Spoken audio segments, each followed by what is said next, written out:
И имя ему Легион. Бауэр Пауэр, с вами Макс Бауэр, и вы смотрите рубрику «Первый взгляд», где я коротко рассказываю о новых сериалах. И как вы уже, наверное, могли догадаться, сегодня мы с вами говорим о сериале «Легион». Начинаем. Признаться честно, лично я не являюсь ярым фанатом вселенной Людей Икс.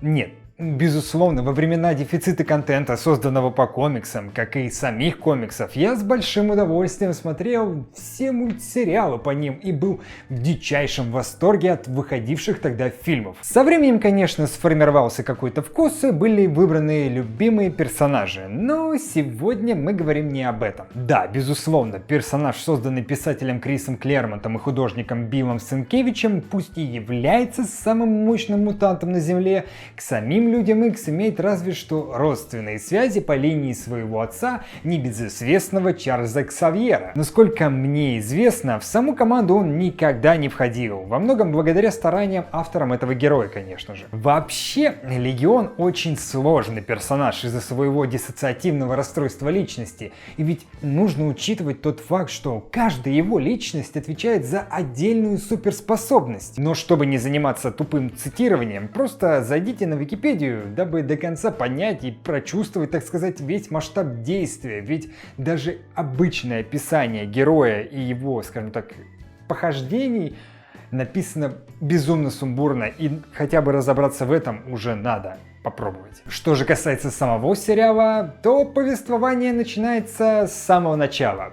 Нет, не с детства, конечно же, а с момента, когда врачи психбольницы уже не смогли подавить силы Дэвида. Во многом благодаря, конечно, Сид.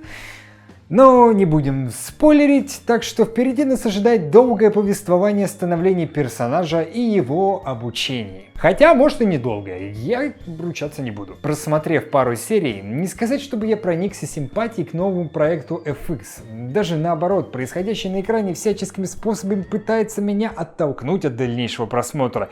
И не исключено, что я могу поддаться и прекратить все это действие. А причиной тому является все то же сумбурное повествование сюжета.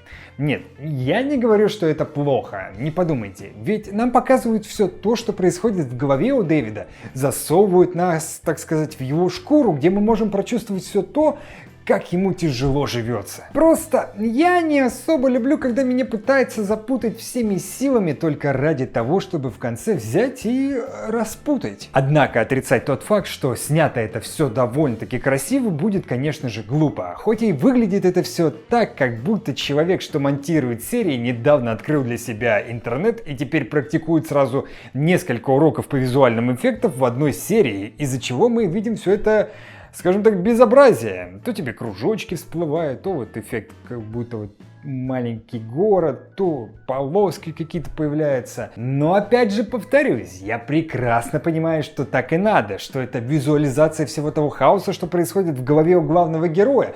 Но блин, как же тяжело это все смотреть. Пока что трудно говорить о сериале что-то конкретное и давать ему какие-то оценки, в силу того, что Легиону, как мне кажется, необходимо, очень много времени для полноценного раскрытия персонажа во всей красе. К тому же, благодаря мутанту, способного помнить все и помогать путешествовать по памяти другим людям, нам потихоньку будут, скорее всего, рассказывать о судьбоносных моментах главного героя. Но тут я, конечно же, могу ошибаться, как вы понимаете. Трудно что-то сказать по двум сериям. Но как минимум эти занятия должны будут восстановить в хронологическом порядке воспоминания Дэвида. Скажем так, привести его мозг в порядок, повторяюсь. Однако сказать пока что можно точно. Легион это скорее всего не про экшен, а больше про психологию, что ли. Так как пока что единственная экшн-сцена с побегом в конце первого эпизода выглядела довольно дешево и нелепо. В то время как демонстрация шизофрении путем нелинейного повествования удается создателям на ура. Хотя может и линейного, я уж ни хрена там не понимаю, если честно. Также остается открытым вопрос, какое место во вселенной Людей Икс займет данный сериал. Если вообще займет, конечно же, так как мнения тут тоже разнятся. Авторы отрицают переплетение событий сериала с фильмами, а сам Брайан Сингер говорит, что он войдет в эту самую вселенную. Не будем говорить о том, что сами фильмы не очень-то уживаются в этой мать его, вселенной и противоречат друг другу. Это другая уже история, и вы можете посмотреть прекрасный обзор Соколова на эту тему. Подводя итог, хочется сказать, что Легион точно противопоказан тем, кто хочет провести легкий вечерок за милым сериальчиком. Ибо тут надо прям вот садиться и стараться не упустить ни одной малейшей детали сюжета, ибо потом хрен соберешь все воедино. Однако, лично я все же доверюсь режиссеру таких сериалов, как Фарго, Американская история ужасов и там еще большой список, и после выхода всех серий сяду и окунусь во все это безобразие с головой, а то, боюсь, концы с концами не сведу по серии в неделю.